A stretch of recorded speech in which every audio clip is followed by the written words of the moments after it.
Halo semuanya, perkenalkan nama aku Sonia Salwa Salsabila. Aku berasal dari kelas 1C dengan NIM 6670250023. Di sini aku mau bikin tugas yaitu mereview jurnal. Hai semuanya, kali ini kita mau mereview jurnal yaitu topiknya yang seru banget, dinamika ideologi partai politik di Indonesia. Bahasan ini diambil dari jurnal karya dinamika partai politik dan positioning ideologi. Enggak cuma itu, kita juga bakal bandingin dengan 5 jurnal internasional biar tahu bagaimana posisi riset ini di level dunia. Yuk kita mulai. Jadi gini teman-teman, penelitian Bung Yebi Masan menjelaskan kalau menjelang pemilu 2014 itu banyak partai di Indonesia mengalami pergeseran ideologi. Partai-partai Islam seperti PPP, PKS, PBB yang dulunya identik dengan politik agama mulai bergeser nih ke tengah supaya bisa menarik lebih banyak pemilih. Sementara itu, partai nasionalis seperti PDIP atau Gerindra justru makin terbuka terhadap isu-isu keagamaan. Kenapa bisa begitu? Karena mereka tuh ingin menang pemilu, bukan mempertahankan ideologi. Fenomena ini disebut pergeseran positioning ideologi, atau partai berubah arah supaya terlihat moderat atau diterima semua kalangan. Nah, Bung Yebi juga menemukan ada 3 tipe pergeseran. Yang pertama ada konservatif, partai yang tetap teguh pada ideologi aslinya. Lalu ada konservatis, progresif, partai yang bergeser sedikit tapi masih punya ciri khas ideologisnya.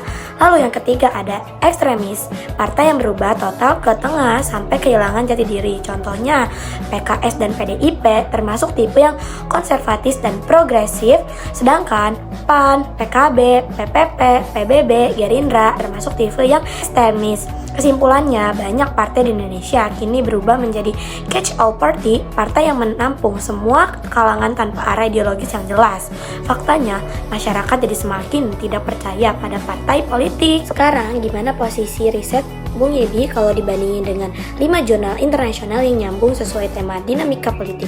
Yang pertama ada Government and Opposition, yaitu ini jurnal internasional tentang partai dan oposisi politik. Topiknya mirip banget soal pergeseran ideologi partai. Bedanya, jurnal ini tuh menuntut data kuantitatif dan perbandingan antar negara, sedangkan penelitian Bung Yebi masih kuantitatif dan lokal. Lalu yang kedua ada Geopolitics, fokusnya tuh ke politik global dan kekuasaan antar negara.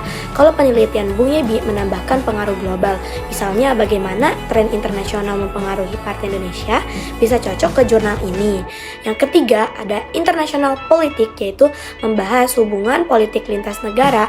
Kalau Bung Yebi menambahkan perbandingan antara partai Indonesia dan negara lain, misalnya Malaysia atau Turki, maka bisa naik ke level ini. Lalu ada yang namanya Akta Politika. Nah, ini yang paling cocok. Jurnal ini fokus pada teori partai politik dan ideologi, sama persis dengan temanya Bung Yebi, tinggal diperkuat saja dengan data empiris yang jelas dan metode analisis yang lebih terukur. Dari perbandingan tadi bisa disimpulkan, riset Bung Yebi Masan kuat secara konteks lokal ya dengan baik. Tapi kalau dibanding dengan jurnal internasional, masih perlu penguatan dari sisi metode, data, dan analisis komparatif. Kalau riset ini bisa jadi kontribusi penting untuk memahami demokrasi di Asia Tenggara, apalagi di era sekarang, banyak partai di seluruh dunia juga bergeser ke tengah demi kekuasaan, bukan ideologi. Jadi, pelajaran utamanya adalah politik tanpa ideologi itu seperti kapal tanpa arah. Kok bisa gitu? Jadi, kalau partai politik cuma mengejar kemenangan tanpa prinsip, kepercayaan rakyat pun akan tenggelam. Itu dia penjelasan singkat tentang dinamika ideologi partai politik di Indonesia dan perbandingannya dengan jurnal internasional. Kalau kamu suka bahasan politik seperti ini, jangan lupa like, share, and subscribe. Sampai jumpa di video berikutnya. Bye-bye!